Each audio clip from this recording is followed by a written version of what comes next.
Okey, baca satu. Okey. Okey, namakan huruf yang ditunjukkan oleh guru. Ni huruf apa? Okey, huruf vokal. Baca. U. I.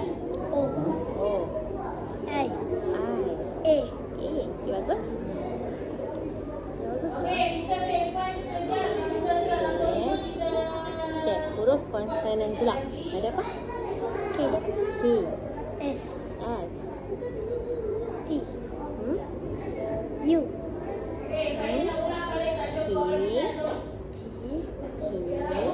K.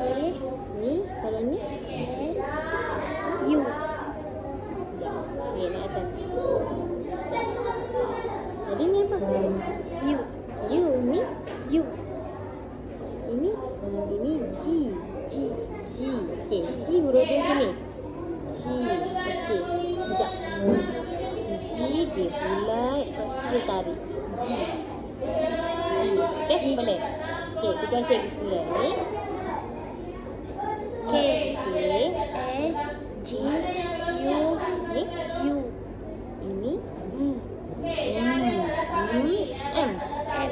M. M. M. Kalau ini? M. Baca nama saya. Ini Syamili. Syamili tak? Cakap boleh dulu. Boleh? Cakap apa? Boleh? Boleh. Baik. Satu.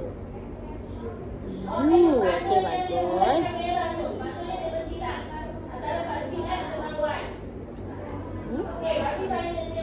Okey, kalau macam ni, I. Ikut mulut saya. Ikut mulut saya. I. I. E. I. E. Okey. I. E.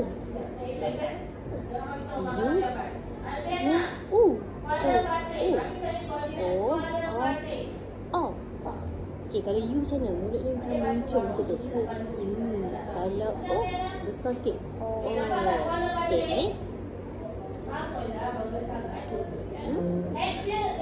Okey, kalau macam ni, I.